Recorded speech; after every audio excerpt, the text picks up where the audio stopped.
ආමෙන්. අපි වාඩි වෙමු.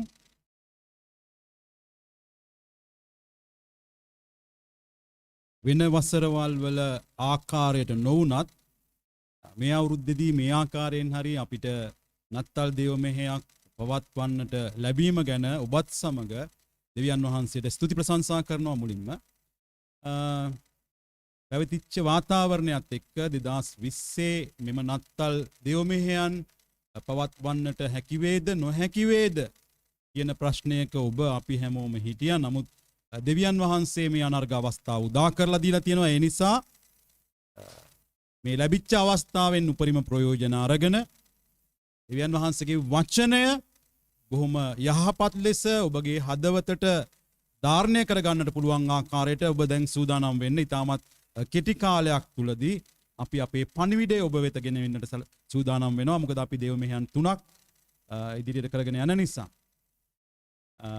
ඔබ ලස්සනයි. කොටස් වශයෙන් හිටියත් මීට පෙර දේව මෙහෙයේ හිටිය අයත් හරිම ලස්සනයි. ඔබත් ඒ වගේ තාමත් ලස්සනට සිටිනවා. මේ ආකාරයෙන් මේ රාත්‍රියත් ඔබ මෙලෙස සිටීම දෙවියන් වහන්සේගේම සැලැස්මේ කොටසක් බවට පත් වෙලා තිබෙනවා. අපගේ සභාවේ ස්ථීර සමාජිකයන් ලෙස සිටින අයත් අද දවසේ විශේෂයෙන් පැමිණි අයත් සිටිනවා. අලුතෙන් පැමිණි අයවත් අපි ඉතාමත් ආදරයෙන් අපගේ යාඥා ගෘහයේ පිටිපන සභාව වෙත මේ රාත්‍රී කාලයේ අපි පිළිගන්නවා. ඔබ මේ රාත්‍රියේ මෙතන සිටීමත් මම හිතනවා දෙවියන් වහන්සේගේ සැලැස්ම කියලා. ඒ නිසා දෙවියන් වහන්සේ අනර්ග දෙයින් ඔබව පෝෂණය කරන්නට සූදානම් වෙනවා. ඔබ යක්ෂයාට කිසිම මොහොතක ඔබගේ අවධානය එහා මෙහා කරන්නට නොදී ඔබ දිගටම දෙවියන් වහන්සේගේ වචනය තුලම මේ රාත්‍රියේ රැඳෙන්නට කියලා ඔබගෙන් ඉල්ලා සිටිනවා. දෙවියන් වහන්සේ සියල්ල මවපු දෙවියන් වහන්සේ, දෙවියන් වහන්සේ සියල්ල සකස් කළ දෙවියන් වහන්සේ, දෙවියන් වහන්සේ සියල්ල සැලසුම් කළ දෙවියන් වහන්සේ. දෙවියන් වහන්සේ මුළු විශ්වයම මවලා කාලවකවානුවක් ලබා දීලා මේ කාල පරාසය තුල මිනිස්යාට ගමන් කරන්නට සලස්වපු දෙවියන් වහන්සේ. උන්වහන්සේ මවපු මුල්ම මිනිස්යන් ආදම් ඒව වශයෙන් සිටිනවා.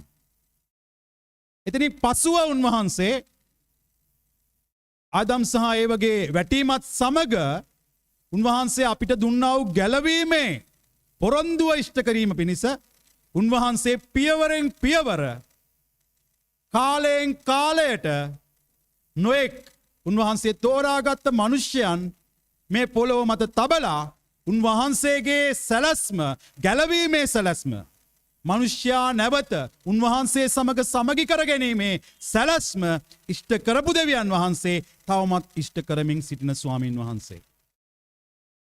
ඒ දෙවියන් වහන්සේගේ අභිමුඛයට තමයි ඔබයි මායි මේ 2020 නත්තල සමරන්නට අපි එකතු වෙලා ඉන්නේ. සමහර දේවල් අපිට හොඳට මතකයි. ගිය අවුරුද්දේ නත්තලේ ඇඳපු ඇඳුම මතකයි. අනිත් අය ඇඳගෙන ආපු සමහර ඇඳුම් මතක තියෙන්නට පුළුවන්.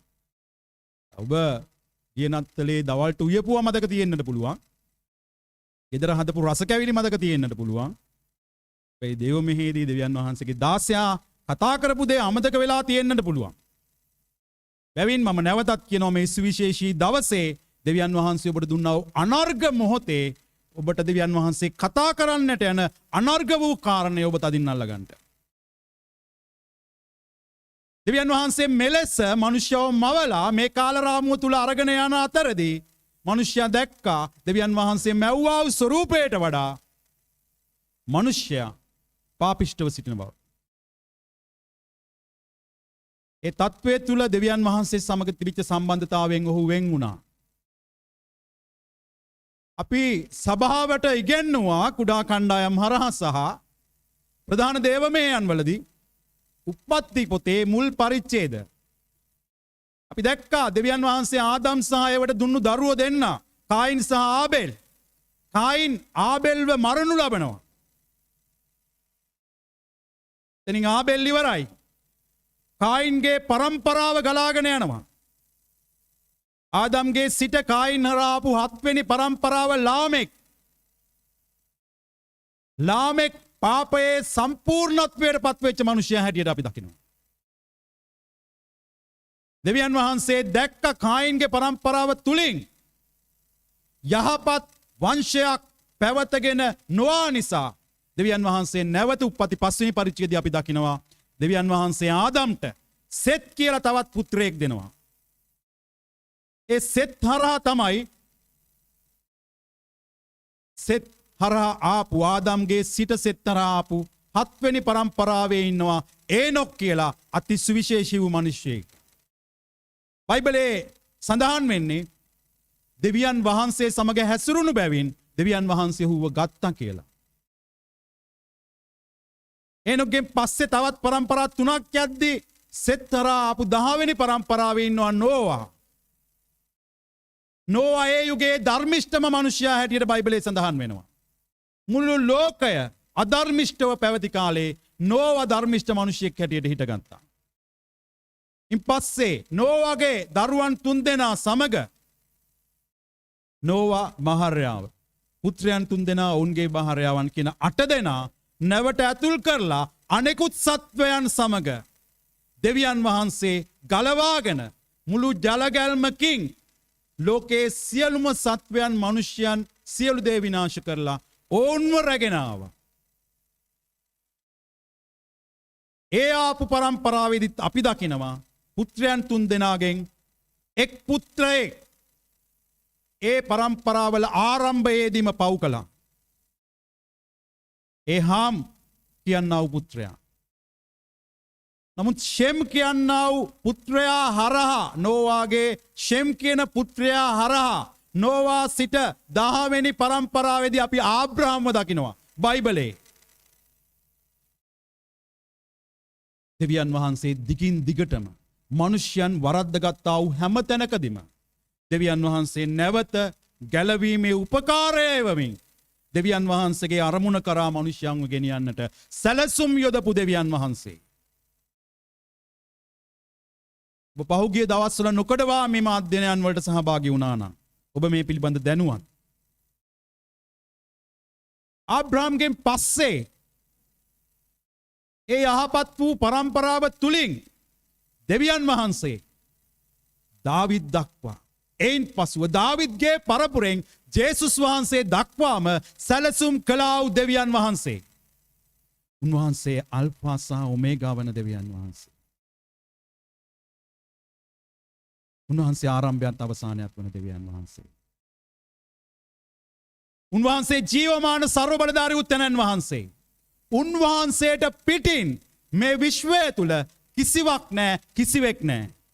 අපි සියලු දෙනාම ගමන් කරන්නේ උන්වහන්සේ මැව්වා වූ මේ විශ්වීය සැලැස්ම තුල. අනර්ග කාරණය නම් දෙවියන් වහන්සේ මේ යුගයේදී ඔබවත් මාවත් උන්වහන්සේගේ පුත්‍රයන් දියණියන් ලෙස තෝරාපත් කර තිබීම.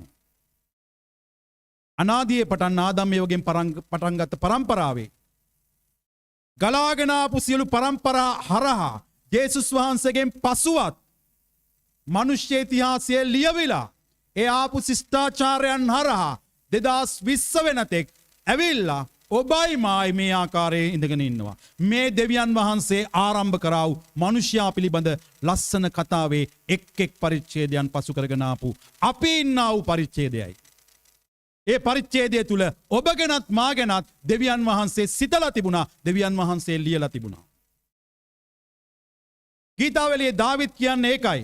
මව් කුසෙහි මා තැනෙන විට, රහසින් මා සැදෙන විට ස්වාමිනී ඔබ වහන්සේ මාව දුටුවා. මගේ ජීවිතයේ දවස් ස්වාමිනී ඔබගේ පොතේ ලියනු ලැබුවා. දෙවියන් වහන්සේට අපිව හරිම අනර්ග ලෙස වටිනවා මගේ සෙනෙහවන්ත සහෝදරයන් සහෝදරිය. අපි කිසිම කෙනෙක් උන්වහන්සේගේ හදවතින් ඉවත් වෙලා නැහැ. උන්වහන්සේගේ දෑස් වලින් සැඟවිලා නැහැ. උන්වහන්සේට වැරදුනෙත් නැහැ. මෙච්චර සෙනගක් ඉන්න රටක, සිංහල රටක ඔබවයි මාවයි හිතුණුවන් හැටියට ගලවගත්තා. 70%ක් බෞද්ධයන් සිටින රටක බොහොම ස්වල්පයක් වන කිතුණු පිරිස අතරේ ඔබවත් මාවත් උන්වහන්සේ සිටින්නට සැලැස්සුවා. උන්වහන්සේගේ උතුම් ගැලවීමේ කොටස්කාරයන් වෙන්නට උන්වහන්සේ අනාදියේ පටන් අපිව තෝරගත්තා කියලා එපිස පොතේ පාවුලුතුමා කියනවා. ලෝකවල් මැවීමට ප්‍රථමයෙන් උන්වහන්සේගේ හදවතේ අපි වූ බව දේව වචනේ සඳහන් වෙනවා. ඒක කොයි තරම් අනර්ග දෙයක්ද?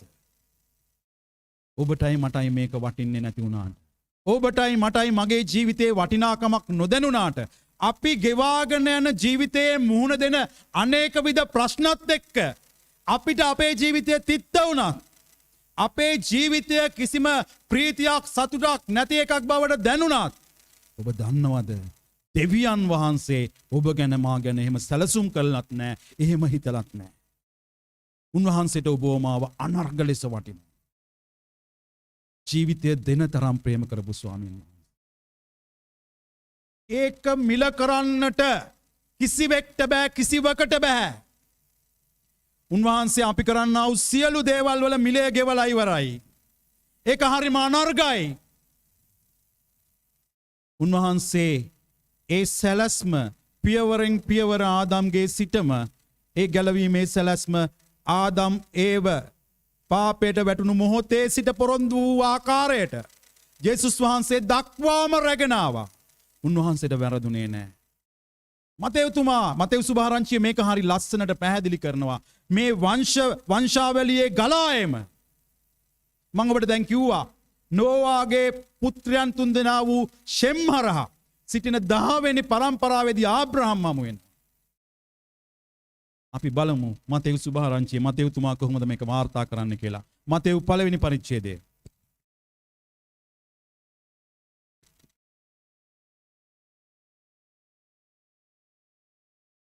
ඔබ දකිනවා මතෙව් පොත පටන් ගද්දිම 1 වෙනි පරිච්ඡේදයේ මාතෘකාව හැටියට තියෙනවා ජේසුස් වහන්සේගේ පෙළපත කියලා. ඔබ ඕක දිගින් දිගටම කියවගෙන ගියොත් මතෙව්තුමා බොහොම පැහැදිලි ලෙස ජේසුස් වහන්සේ දක්වා වූ මේ පරම්පරාව පෙළගස්වලා තියෙනවා. අපි ඒ ඔක්කොම කියවන්නට යන්නේ නැහැ. අපේ කාල වේලාව සීමා සහිත නිසා අපි 17 වෙනි පදයේ විතරක් කියවන්නට යනවා. හොඳයි, කවුරුන් හෝ ශබ්ද නගා 17 වන පදය කියවන්න. චුතු මතෙව් 1 වෙනි පරිච්ඡේදයේ 17 වන පදය. මෙසේ ආබ්‍රහම් පටන් දාවිද් දක්වා සියලු පරම්පරා 14ක්ය. ආබ්‍රහම්ගේ ඉඳන් දාවිද් වෙනකම් පරම්පරා 14ක් තිබුණා. දාවිද් පටන් බබිලෝනියට ගෙන යාම දක්වා පරම්පරා 14ක්ය. දාවිද්ගේ ඉඳන් බබිලෝනිය විප්‍රවාසයට ගෙන යාම දක්වා තව පරම්පරා 14ක් ගැන කතා කරනවා මතෙව්තුමා. බබිලෝනියට ගෙන යාමේ පටන් ක්‍රිස්තුස් වහන්සේ දක්වා පරම්පරා 14ක්ය.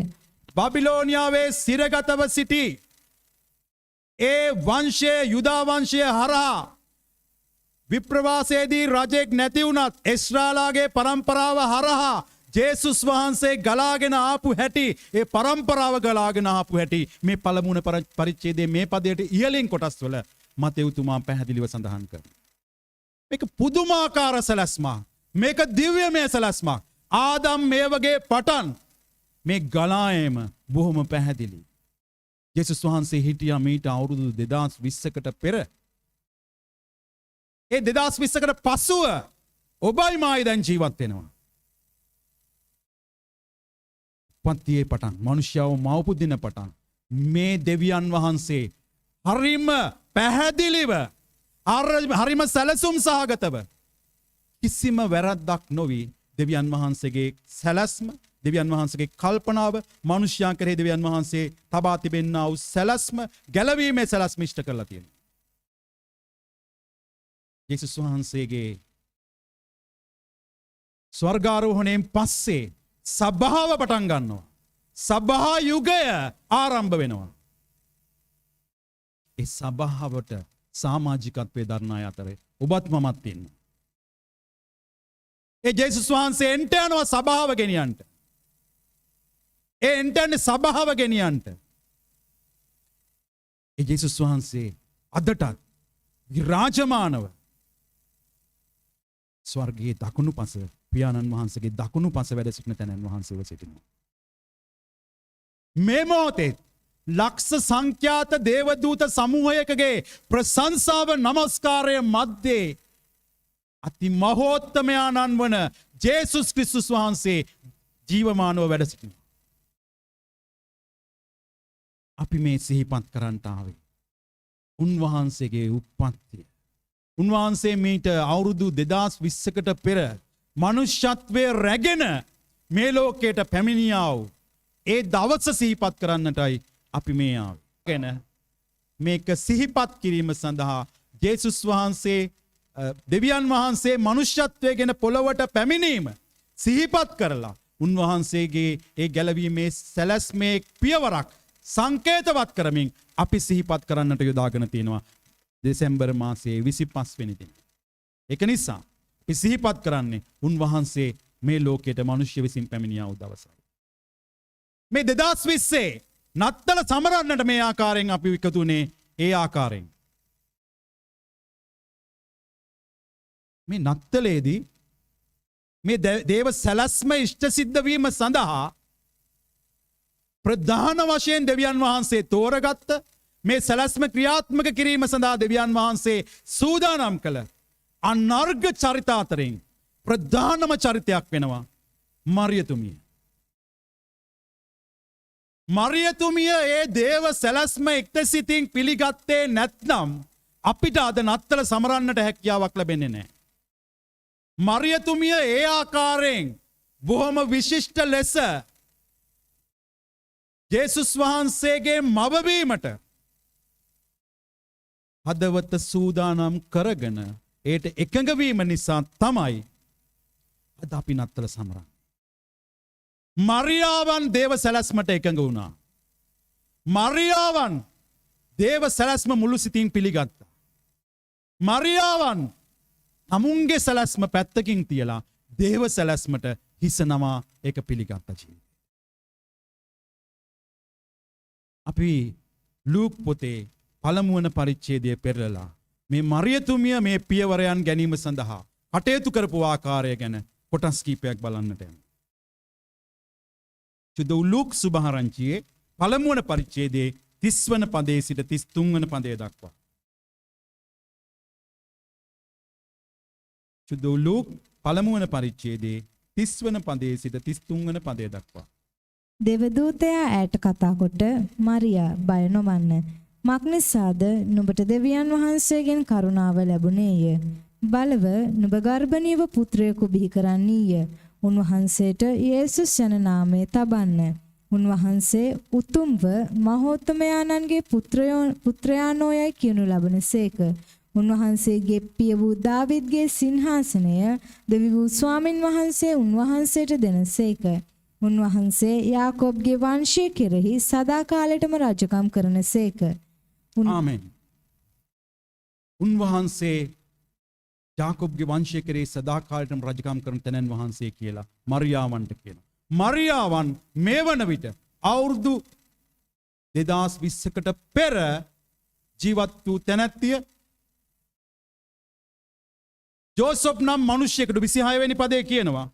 ජෝසප් නම් මිනිසෙකුට විවාහ බස් දී සිටි කාන්තාවක් වූ මරියා යුදා සම්ප්‍රදාය අනුව විවාහය සඳහා අනුමැතිය දෙමව්පියන්ගෙන් ලැබුණායින් පස්සේ ඒ අය විවාහකයන් හැටියට ගණන් ගන්නනවා. හැබැයි එකට ජීවත් වෙන්නට වසරක කාලයක් බලා සිටිය යුතු වෙනවා. ඒ වසර තුල කාන්තාව තමන්ගේ දෙමව්පියන් ළඟත් පුරුෂයා ඔහුගේ දෙමව්පියන් ළඟත් ජීවත් විය යුතුයි. යම් හේතුන් රාශියක් ඒ සංස්කෘතිය ඇතුලේ මේ කාරණය සඳහා බලපෑවා. එයින් එකක් තමයි මේ වසරක කාලයක් දෙන්නේ අර හේතු අතරින් එකක් තමයි කාන්තාව පරිශුද්ධවත් තැනැත්තියක්ද කියලා පරීක්ෂා කිරීම සඳහා.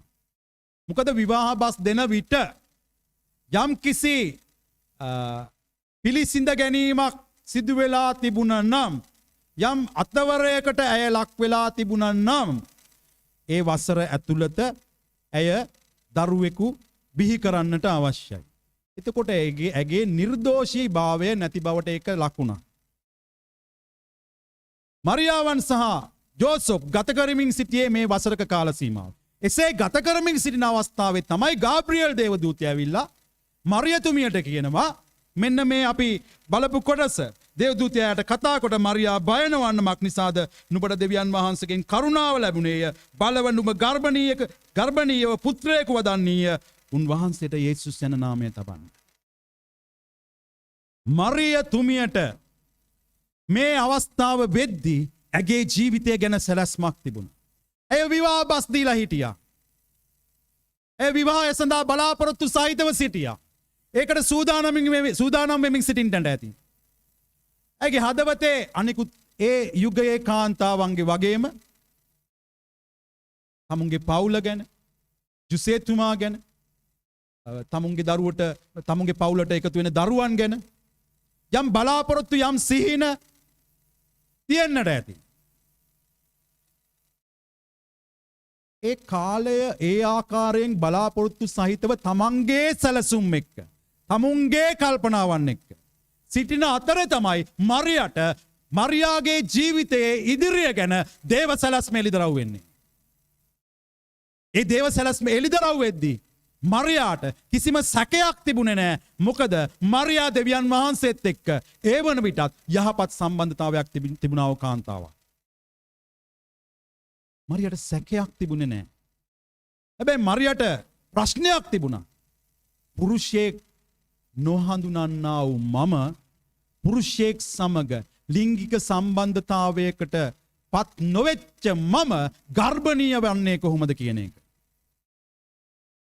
සෙනෙහවන්ත සහෝදරයන් සහෝදරී.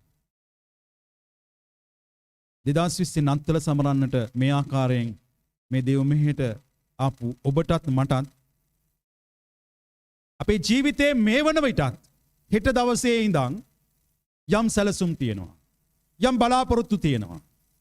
අපේ බලාපොරොත්තු සමහරවිට අවුරුද්දක් දෙකක් තුනක් 10ක් විතර එහාට ගිය ඒවා. අපි ඒ සැලසුම් ගැන සීන දකිමින් ඉන්නවා. ඒ සැලසුම් වලට අපි ගමන් කරමින් ඉන්නවා. ඒ සැලසුම් ඉෂ්ට කර ගැනීම සඳහා අපි පියවරින් පියවර පිය නගමින් ඉන්නවා. හිමීට සිහිපත් කරලා බලන්න. ඒවා දේව වචනයට අනුකූල දේව සැලසුම්ද නැත්තම් මම විසින් සකස් කරගත්ත සැලසුම්ද කියලා. නැත්තම් මම සහ මගේ පවුල විසින් සකස් කරගත්ත සැලසුම්ද කියලා. මරියාටත් තමාගේම වූ සැලසුම් බොහොමයක් තිබුණා. එවැනි අවස්ථාවක තමයි ගාබ්‍රියල් දේවදූතයා දේව සැලැස්ම, දෙවියන් වහන්සේගේ සැලැස්ම ඇගේ ජීවිතය පිළිබඳව තියෙන කාරණය ඇයට එළිදරව් කරන්නේ. ඇයට ප්‍රශ්නයක් ආව මෙන්න මේ විදිහට. 34 වෙනි පදය. එවිට මරියා දේවදූතයාට කතා කොට මා පුරුෂයෙකු නෑදෙන සිටින බැවින් මේක වෙන්නේ කෙසේදයි කීවාය. ප්‍රශ්නය ඒකයි. පුරුෂයෙක්ව හඳුනන්නේ නැහැ කියන්නේ දන්නේ නැහැ, අඳුනන්නේ නැහැ කියන එක නෙවෙයි. මේ හේබ්‍රෙව් අදහසට අනුව පුරුෂයෙක් සමග ලිංගික සම්බන්ධතාවයක් පවත්වන්නේ නැතිව කියන එක. හැඳින්නා කියන එක බයිබලයේ ඔබ නිතර දකිනවා. ආබ්‍රහම් සාරා හැඳින්නේය, ඔවුන්ට ඊසාක් යනුවෙන් දරුවෙක් ලැබුණේ. හැඳින්නා කියන එක ලිංගික සම්බන්ධතාවයන් පැවැත්වුවා කියන අදහස. දිගින් දිගට මේ පදේ ඔබට දැක ගන්නට ලැබෙනවා බයිබලයේ. ඉතින් මරියාට තිබුණේ මම පුරුෂයෙකු නාඳුනනා බැවින්. නාඳුනනවා කියන්නේ කිසිම පුරුෂයෙක් දන්නේ නැහැ කියන එක නෙවෙයි. සම්බන්ධතාවයක්, එවැනි සම්බන්ධතාවයක් තිබුණේ නැහැ කියන්නේ. එහෙම ඉන්න මට කොහොමද දරුවෙක් ලැබෙන්නේ කියන ප්‍රශ්න. සැකයක් නෙවෙයි.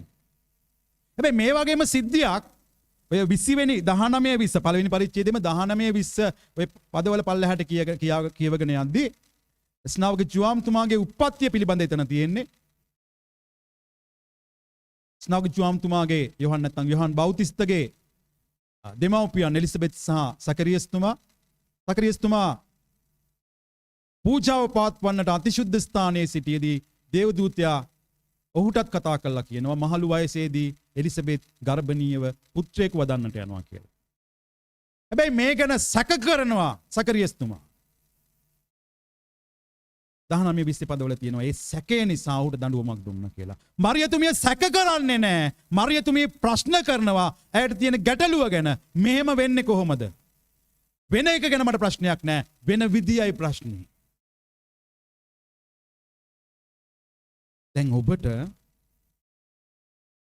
දෙවියන් වහන්සේගේ සැලසුම් තවම එළිදරව් වෙලා නැත්තම් ඒක ප්‍රශ්නයක්. ඔබ ගැලවීම ලබලා දෙවියන් වහන්සේගේ වචනයත් එක්ක ඉදිරියට යද්දී බොහොම පැහැදිලිව දෙවියන් වහන්සේ ඔබගේ ජීවිතයේ සැලසුම ගැන ඔබට එළිදරව් කරලා තියෙන්නට ඕනේ. සමහරලාට ඒ එලිදරව් කරපු සැලසුම් සමහරලාට අමතක වෙලා ඇති. ඔබට ඒ ගැන අපැහැදිලිතාවයක් තියෙනවා නම් දෙවියන් වහන්සේ අද දවසෙත් ගාබ්‍රියල් දේවදූතයා වැනි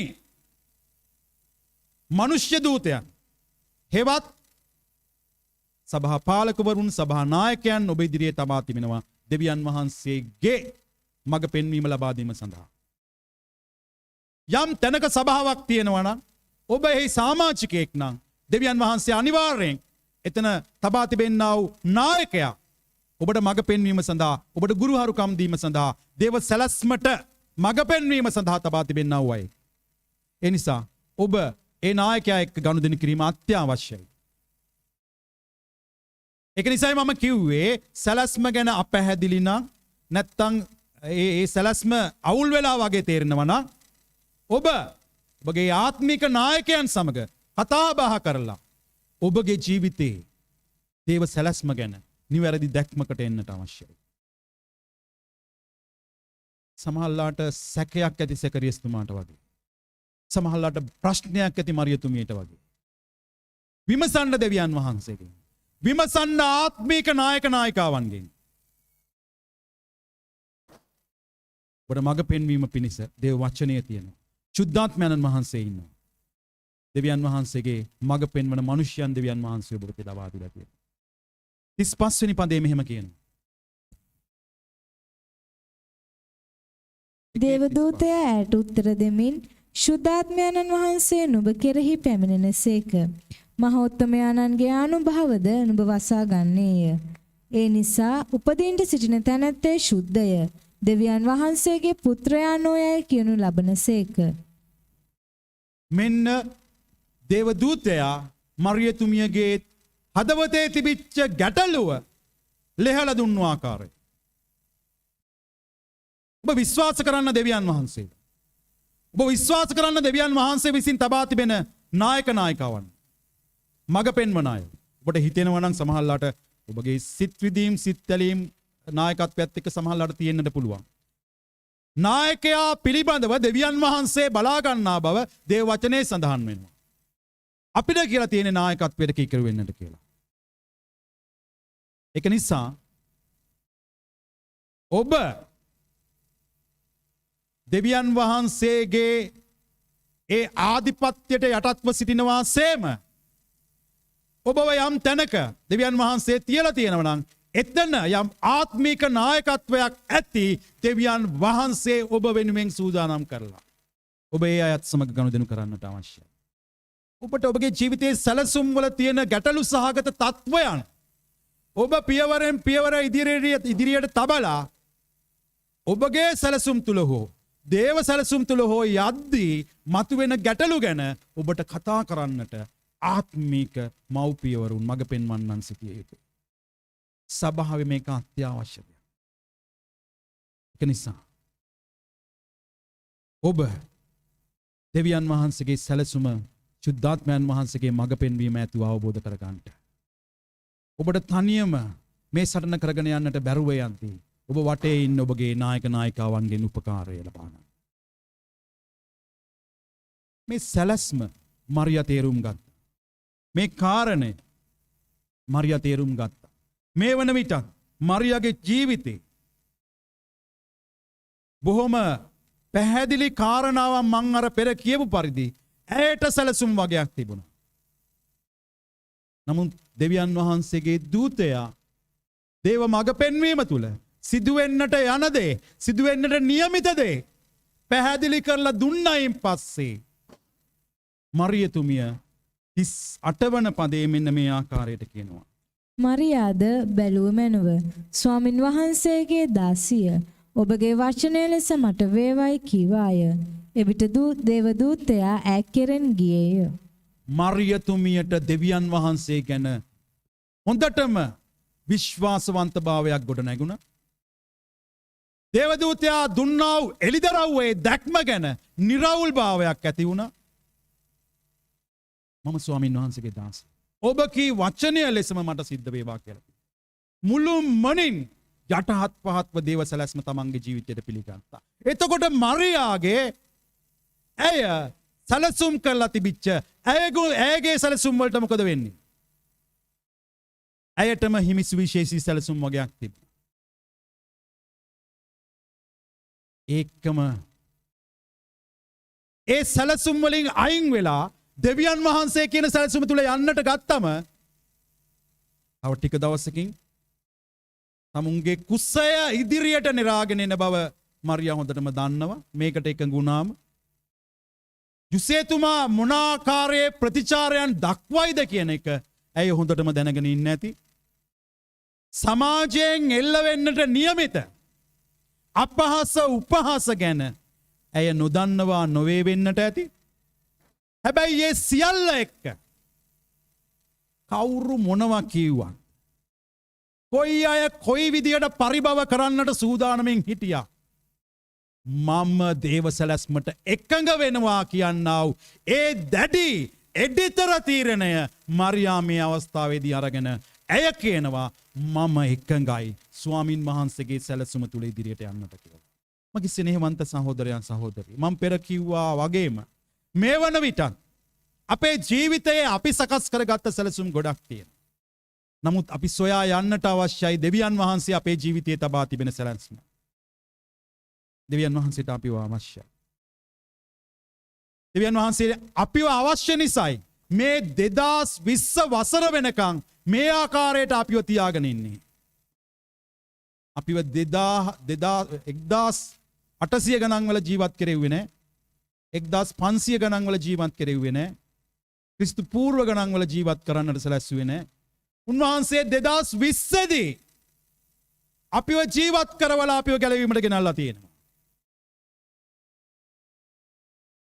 නෝවගේ යුගයේ නෝවට තිබුණා යම් වගකීම් ඉෂ්ට කරන්නට. ආබ්‍රහම්ගේ යුගයේදී ආබ්‍රහම්ට තිබුණා යම් වගකීම් ඉෂ්ට කරන්නට. දාවිද්ගේ යුගයේදී දාවිද්ට තිබුණා. යෙසායලට යෙරමියලට මේ හැම තෝරගත්ත මිනිසෙක්ටම දෙවියන් වහන්සේ අනර්ග සැලැස්මක් දීලා තිබ්බා. ඔවුන් යුගයෙන් යුගයට කාලයෙන් කාලයට ඒක ඉෂ්ට කළා. 2020 දී ඔබවයි මාවයි දෙවියන් වහන්සේ තෝරලා ගැලවීමට ගෙනල්ලා උන්වහන්සේ සන්තක සෙනගක් කරගෙන මේ ගම ඇතුලේ සභාවකට අපිව එකතු කරලා තියෙනවා. උන්වහන්සේගේ නොකඩවා ඉදිරියට තවමත් යන ඒ සැලැස්මේ කොටස්කාරයන් කරන පිණිස. මේක තේරුම් ගන්නට බැරුව මේ දිව්‍යමය සැලැස්මේ කොටස තේරුම් ගන්නට බැරුව අපි දේව සැලැස්ම පැත්තකට දාලා ලෝකෙ මිනිස්සුන්ගේ මානයන් ඒ මිනුම් එක්ක තියෙන සැලසුමක් අපි ඔළුවෙන් හදාගෙන ඒකේ සාර්ථකත්වය දැකලා ඒකේ අනර්ගත්වය අපි දැකලා ඒකේ රසාස්වාදනයන් අපි විඳලා අපි ඒ ගැන සැලසුම් කරලා දේව සැලැස්ම පැත්තක තියෙද්දී අපි අපිව පිනවගෙන අපි ආස කරන අපි ප්‍රිය කරන දේවල් එක්ක අපේ සැලසුම අපි ඉදිරියට ගෙන යනවා. යක්ෂයාගේ ප්‍රධාන සැලැස්ම දෙවියන් වහන්සේ ගේන සැලසුමට විකල්ප ඩුප්ලිකේට් එකක් හදන එක. දෙවියන් වහන්සේගේ සැලැස්ම මෙහෙම තියෙද්දී යක්ෂයා ඊට එහා පැත්තෙන් අපිට ලස්සන සැලැස්මක් ගෙනල්ලා පෙන්නනවා. මේක යක්ෂයා එදා කාලේ ඉඳන් කළ දේ. දෙවියන් වහන්සේ නිර්මාණය කළ ඒ අනර්ග සියලුම සැලසුම් වලට යක්ෂයා දෙවනි සැලසුමක් නිර්මාණය කරනවා. දෙවියන් වහන්සේ ප්‍රීති වෙන්න සතුටු වෙන්න ලෝකයට ලබා දුන්නා වූ ඒ විනෝදාත්මක දේ යහපත් දේ වෙනුවට විනෝද වීමට අයහපත් දේ යක්ෂයම වුණා. පොළව රැක බලාගෙන ඒක පාලනය කරන්න දුන්නු දෙවියන් වහන්සේ ඒක විනාශ කරන තත්වයට යක්ෂයා මිනිසයන්ගේ සිතිවිලි වෙනස් කරලා තියෙනවා. පවුල අනර්ග ලෙස සූදානම් කරපු දෙවියන් වහන්සේ යක්ෂයා ඒ පවුලේ සැලැස්ම විකෘති කරලා අද වෙද්දී ලෝකේ පවුල් සංස්ථාව නොයෙකුත් වැරදි ආකාරයේ චින්තනයන් එක්ක ගොඩනගලා මේක ජරාවට පත් කරලා තියෙනවා. ඒ නිසා යක්ෂයාගේ සැලසුම් වලින් ඉතාමත් පරිස්සමින් අපි දේව සැලැස්ම බේරාගෙන අපේ ජීවිතයේ දේව සැලැස්ම හරියාකාරව අවබෝධ කරගෙන අපි ඉදිරියට පියවර තබන්නට ඕනේ. යක්ෂයා අපේ S2 මේ දේව සැලැස්මෙන් නිතරම අයින් කරන්න හදනවා.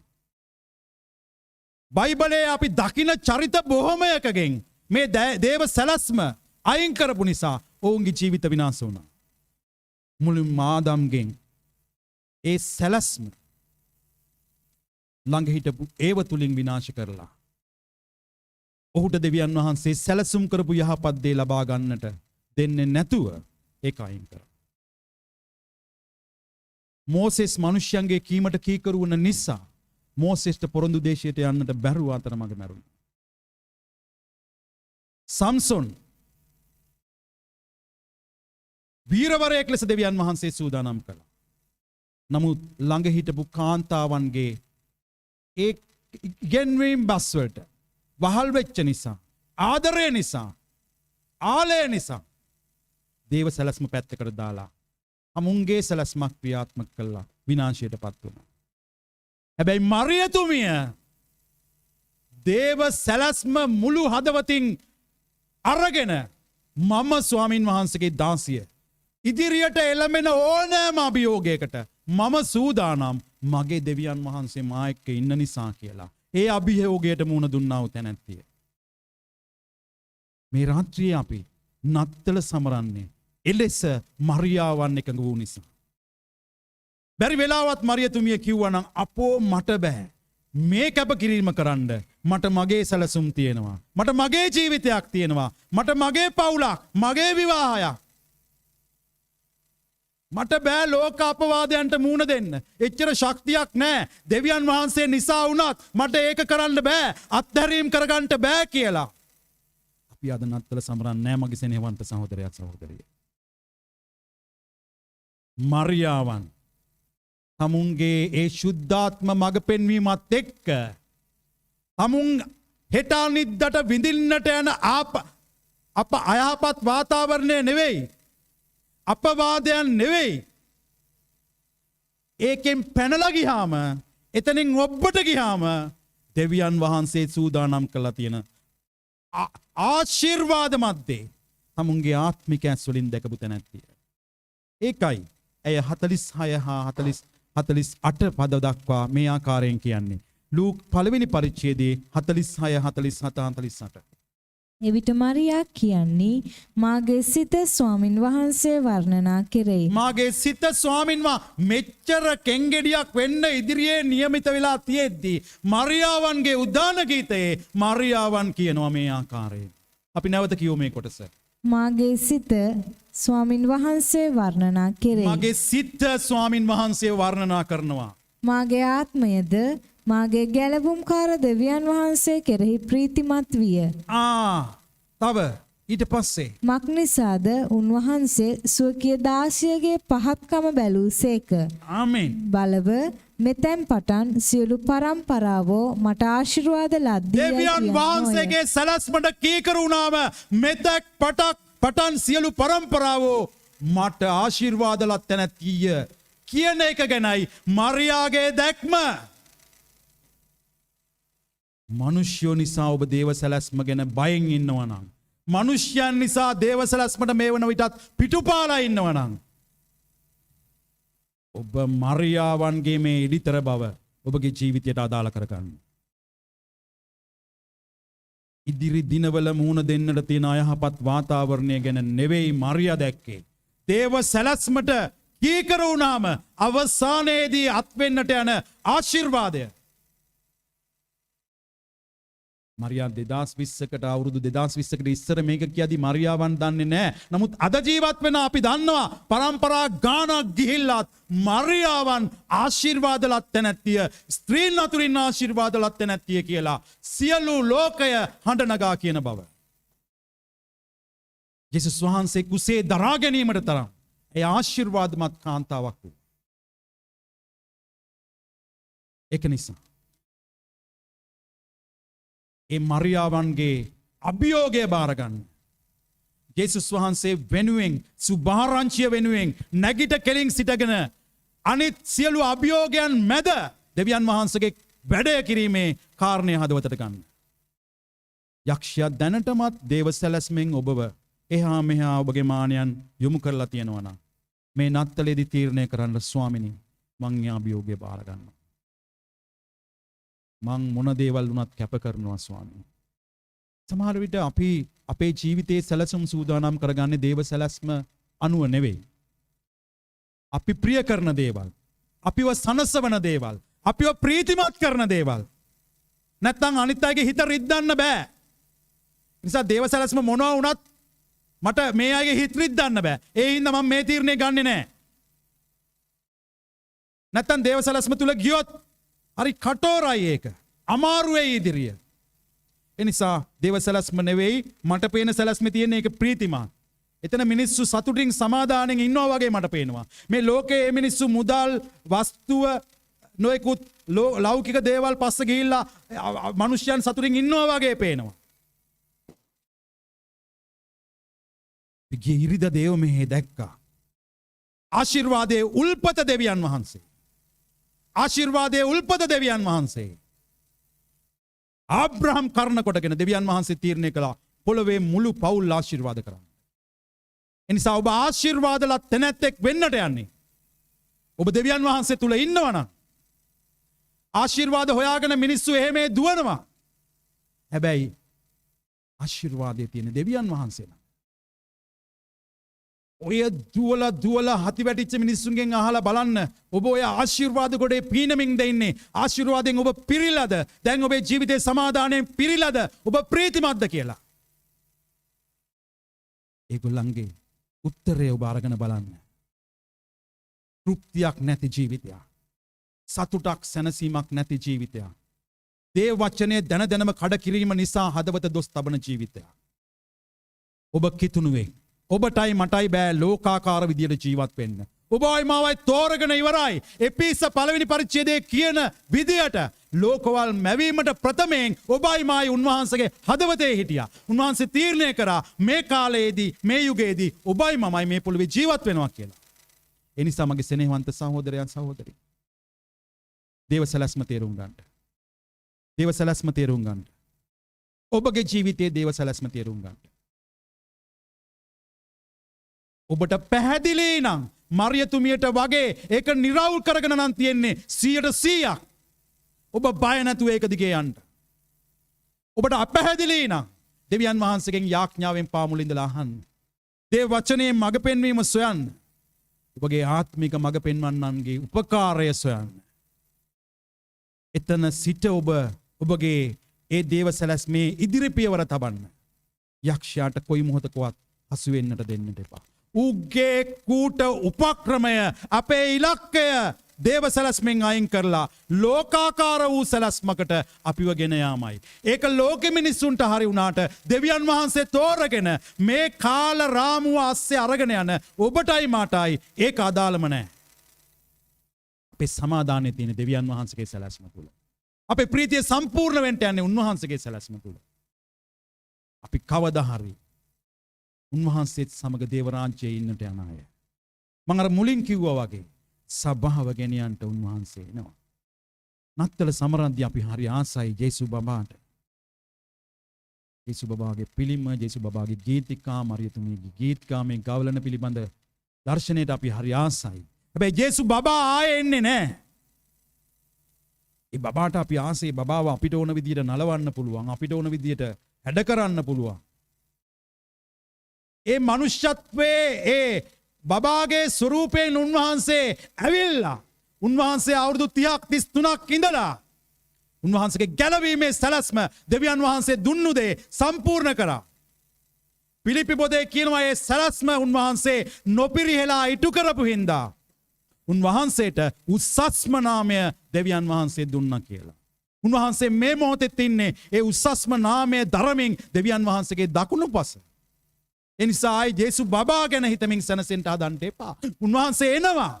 ආයේ එන්නේ බිලිඳෙක් වගේ නෙවෙයි. සියල්ලන්ටම පෙනෙන ආකාරයෙන් උන්වහන්සේ විරාජමාන වෙනවා සභාව ගෙනියන්න. උන්වහන්සේ අද ඉන්නේ අති මහත් මහිමවත් විලාශයකින්. රෑ දවල් නොකඩවා දේවදූතයන් ලක්ෂ සංඛ්‍යාත සමූහයක් උන්වහන්සේට මේ මහිමේ ගෞරවය දෙනවා ස්වර්ගයේ. ජොහන්තුමාට යුද්ධාත්මයන් වහන්සේ එළිදරව් කරනවා මේ සිද්ධිය. ජොහන්තුමා කියන්නේ ගෝලයන් 12 දෙනාගෙන් එක්කෙනෙක්. ජේසුත් එක්ක නිරන්තරයෙන් ජීවත් වෙච්ච පුද්ගලයෙක්. මේ ලෝකයේ තුල ජීවත් වෙච්ච අවුරුදු 3ක කාලය තුල. ජුවම්තුමා හොඳටම දන්නවා ජේසුව. ජේසුගේ හැඩරුව. ජේසු මැරෙනවා. ජේසු මැරිලා ස්වර්ගාරෝහණය වෙනවා. යොහන්තුමා සහ ගෝලයන් සබ්බාහව ගොඩනැගීමේ කාර්යයේ නියැලෙනවා. වසර ගණනාවක් යනවා. මේ සබ්බාහව ගොඩනැගීමේ කාර්ය නිසා ගෝලයන්ව තැන් තැන් වල අල්ලලා මරනවා. ජුවම්තුමාව පස්මොත් දූපතට දානවා. ඒ දූපතේදී දෙවියන් වහන්සේ ස්වර්ගීය එළිදරව්වක් ජුවම්තුමාට දෙනවා. දීලා ජේසුස් වහන්සේ අද ඉන්නා වූ ආකාරය ගැන ජුවම්තුමාට පෙන්නනවා. අද ඉන්නා වූ ආකාරය ගැන ජුවම්තුමාට පෙන්නනවා. ජුවම්තුමා ජේසුත් එක්ක හිටපු පුද්ගලයා. හරිනම් ඒ ජේසුව දැක්කට පස්සේ අවුරුදු ගානකට පස්සේ හමුවීම හරි ආකර්ශනීය දෙයක් වෙන්නට ඕනේ. දුවලා ගිහිල්ලා බදාගෙන වැළඳගෙන ජේසුනි ඔබව දැක්කේ ගොඩක් කාලෙකින් කියලා කියන්නක් වෙන්න ඕනේ. නමුත් සිද්ධ වුණේ එහෙම එකක් නෙවෙයි. අපි පෙරලගමු එළිදරව් පොතේ පළවෙනි පරිච්ඡේදය.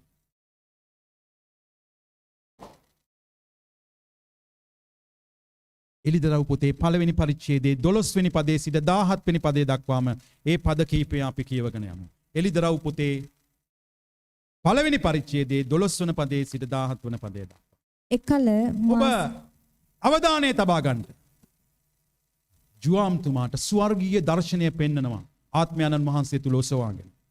ස්වර්ගයේ ජේසුස් වහන්සේ වර්තමානයේ සිටින ස්වභාවය ගැන එළිදරව්වක් ලබා දෙනවා. මේ තමයි ඒ తත්වය. එකල මා සමග කතා කළ ශබ්දය කිමෙක්දැයි බලන්ට හැරුණෙමි. එසේ හැරුණු කල රන් පහන් රුක් සතක්ද ඒ පහන් රුක් මැද Tamanගේ පාදය දක්වා වස්ත්‍රයක් පැළඳ රන් පටියකින් ලය බැඳගෙන සිටි මනුෂ්‍ය පුත්‍රයෙක් වැනි වූ කෙනෙක්ද දුටිමි. උන්වහන්සේගේ හිසකේද සුදු ලොම් සහ හිමෙන් සුදුය. උන්වහන්සේගේ ඇස් ගිනි දැල්ලක් හා සමානය. උන්වහන්සේගේ ඇස් ගිනි දැල් වගේ තිබුණා. උන්වහන්සේගේ පාද උදුනක ගිනියම් කළ දිලිහෙන පිත්තල මෙන්ය. උන්වහන්සේගේ පාද දිලිහෙන පිත්තල වගේ ගිනියම් වෙච්ච. උන්වහන්සේගේ ශබ්දය බොහෝ ජල ഘോഷාවක මහා ශබ්දය සමුද්‍ර මෙන්ය. ഘോഷාවක් වගේ. ඒක අපිට හිතා ගන්නට බෑ. මහා ජල ഘോഷාවක්. උන්වහන්සේගේ හඬේ වගේ. උන්වහන්සේ සුවකීය දකුණතෙහි තාරකා සතක් ඇතුව සිටිසේක. උන්වහන්සේගේ මුඛයෙන් දෙමුවහත් තියුණු කඩුවක් නික්මුණේය. වහන්සේගේ මුඛයෙන් වචනය නැමැති කඩුව. ඉන්පස්සේ උන්වහන්සේගේ මුහුණ තදින් බබලන සූර්යයා මෙන්ය. අපිට තදින් බබලන සූර්යාව බලන්න බෑ. ජුවම්තුමා කියනවා උන්වහන්සේගේ මුහුණ තදින් බබලන සූර්යයා වගේ කියලා. ඊට පස්සේ ජුවම්තුමා කියනවා මම දුවගෙන ගිහිල්ලා බදලා වැළඳගත්තා. එහෙම කියලා නෙවෙයි. කොහොමද කියන්නේ? මම උන්වහන්සේ දුටු විට මල කෙනෙකු මෙන් අනේ උන්වහන්සේගේ මම ජේසුව දැක්කම මල කෙනෙක් වගේ ඇදගෙන වැටුණා. ඊට පස්සේ කියනවා එවිට උන්වහන්සේ Taman දකුණත මා පිට තබා කියනසේක් බය නොවන්න. මම පළමුවෙනියා සහ අන්තිමයාය. උන්වහන්සේ ආරම්භය උන්වහන්සේ අවසානය. එවැනි ජේසුස් වහන්සේ කෙනෙක් අද ඉන්නේ. නිසා ජේසු බබා ගාව සැනසෙන්න හදන්න එපා. ඒ මහිමේ ස්වාමින් වහන්සේ එන්ට යනවා. සූර්යාට වඩා බබලන තැනන් වහන්සේ එන්නට යනවා. අපි හිටගන්ට යන්නේ මහිමය ඉස්සර. ජුවම්තුමාම මල කෙනෙක් වගේ ඇදගෙන වැටුණා නම් ඔබයි මායි ගැන කුමන කතාද?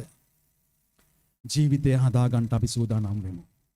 දේව සැලසුමට කීකරු වෙන්න අපි සූදානම් වෙමු. මේක සෙල්ලමක් නෙවෙයි. දේව වචනේ තියෙන අවසාන කාලයේ සලකුණු වටාපිටාවේ මතුවෙමින් තිබෙනවා. මම ඔබ බය කරනව නෙවෙයි. අවසාන කාලය නෙවෙයි තාම. හැබැයි ඒකට පූර්වගාමීව එන්නට නියමිතයි බයිබලයේ සඳහන් කාරණා ඉස්මතු වෙමින් තියෙනවා. අපි දේව සැලැස්ම වෙත හැරෙන්නට අවශ්‍යයි. සමහර රතු එලි පත්තු වෙද්දී සමහර කොළ එලි පත්තු වෙද්දී අපි අපේ වාහනය ඒ සිග්නල් එක අනුව සූදානම් කරගන්නවා වගේ සමහර දේවල් සිද්ධ වෙද්දී අපි දෙවියන් වහන්සේ වෙත හැරෙන්නට අවශ්‍යයි. ඒක නිසා මේ නත්තල ඔබගේ ජීවිතේ හැරවුම් ලක්ෂයක් කරගන්න. දැන් නැටුව ඇති. දැන් මේ ලෝකේ සැපසෙල්ලමට කෙලහලාගෙන ගිය කාලය ඇති. අපි හැරෙමු. අපි සම්පූර්ණයෙන් මරියාවන් වගේ දේව සැලැස්මට එකඟ වෙන්නට තීරණය කරමු. අපි 2020 ස්වාමීන් වහන්සේගේ කාර්යය ඉටු කිරීම සඳහා ඉන්නා වූ සෙනඟ. වර්තමානයේ ලෝකය පිළිතුරක් නැති ප්‍රශ්න ගොඩක් එක්ක හිර වෙලා ඉන්නවා. මිනිස්සු සැලසුම් කළා ගිය අවුරුද්දේ. ලෝකය ගෙන යා යුතු මඟ ගැන අභ්‍යවකාශයේ මිනිස්ය ජනාවාස හදන්නට. මහා සයුරු මැද ජනාවාස හදන්නට.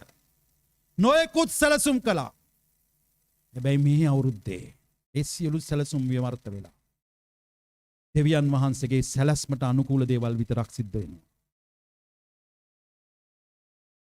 ගම්මාන හුදකලා කරනවා. පවුල් පිටින් හුදකලා කරනවා. පුද්ගලයන්ව හුදකලා කරනවා. හැබැයි දෙවියන් වහන්සේ අපිව කැඳෙව්වෙම සම්බන්ධතාවයක් ඇතුව ජීවත් වෙන්න උන්වහන්සේත් එක්ක. මිනිස්යා දෙවියන් වහන්සේගෙන් හුදකලා නොවිය යුතුයි. දෙවියන් වහන්සේ සමග හුදකලා වුණාට කමක් නැහැ. දෙවියන් වහන්සේත් එක්ක තනි වුණාට කමක් නැහැ. දෙවියන් වහන්සේගෙන් හුදකලා වෙන්න එපා. දෙවියන් වහන්සේත් එක්ක සම්බන්ධකම් පවත්වන්න. පවතින වාතාවරණයන් තුල මිනිස්යන් සමග හුදකලා වෙන්නට අපිට සිදු වෙයි. මිනිස්යන්ගෙන් හුදකලා වෙන්නට සිදු වෙයි. හැබැයි දෙවියන් වහන්සේගෙන් අයින් වෙන්න එපා. දෙවියන් වහන්සේ සමග ඒ තියෙන බැඳීම් වලින් ඈත් වෙන්න එපා. දෙවියන් වහන්සේගේ සැලසුම් වලින් අයින් වෙන්න එපා. දෙවියන් වහන්සේට තව තවත් ලං වෙන්න. උන්වහන්සේ ඔබට ආදරෙයි මට ආදරෙයි. උන්වහන්සේගේ ඒ ගලා යන සැලැස්මේ ආදම් මේවගේ පටන් ජේසුස් වහන්සේ දක්වා පරම්පරාව. එයින් පසු ගලා ආපු අපේ පරම්පරාව දක්වා පරම්පරාව. උන්වහන්සේ දන්නේ තව කොච්චර දුර යන්න තියෙනවද කියලා. ඒක මිනිස් පුත්‍රයාවත් දන්නේ නැහැ කියලා දේවචනේ සඳහන්. ඒ නිසා අපි ජේසුස් වහන්සේගේ උපත සමරන මේ කාලයේදී උන්වහන්සේගේ ආගමනයට සූදානම් වෙමු. අපේ ජීවිත හදාගමු. අපි තීරණ ගනිමු. අපි හැරෙන්න ඕන තැන් වලින් හැරිලා දෙවියන් වහන්සේට ලං වෙන්න තීරණය කරමු. දෙවියන් වහන්සේ අපිට ආදරෙයි. ජේසුස් වහන්සේව අපිට දුන්නේ ආදරය නිසා. තම ඒකජාතක පුත්‍රයා දෙන තරම් ලෝකයට ප්‍රේම කළා කියලා කියනවා. ඒ ප්‍රේමය උපරිමයි. ඒ ප්‍රේමේ අපි කිමි දෙන්නට අවශ්‍යයි. ඒ ප්‍රේමේ දිගපළල හඳුනා ගන්නට අවශ්‍යයි. එතකොට මරියතුමිය වගේ කිසි බියක් සැකක් නැතුව අපිට පුළුවන් ඔව් ස්වාමිනේ මොන දේවල් නැති වුණත් මම ඔබ වහන්සේත් එක්ක එනවා කියන තීරණයට. මම ස්වාමින් වහන්සේගේ දාසිය කියන වචනයට කීකරු වෙලා මරියතුමිය දැක්ක වගේ අනාගතයේදී මම ප්‍රශංසාව හිමි වෙන කාන්තාවක් වෙන්න යනවා, පුරුෂයෙක් වෙන්නට යනවා කියන, දරුවෙක් වෙන්නට යනවා කියන ඒ අපේ යුගයේ දෙවියන් වහන්සේගේ සැලැස්ම අදවතින්ම ඉෂ්ට කළා යහපත් මිනිසෙක් වෙන්නට. අපි නැගිට සිටිමු මොහොතක් ස්වාමින් වහන්සේගේ අභිමුඛයේ.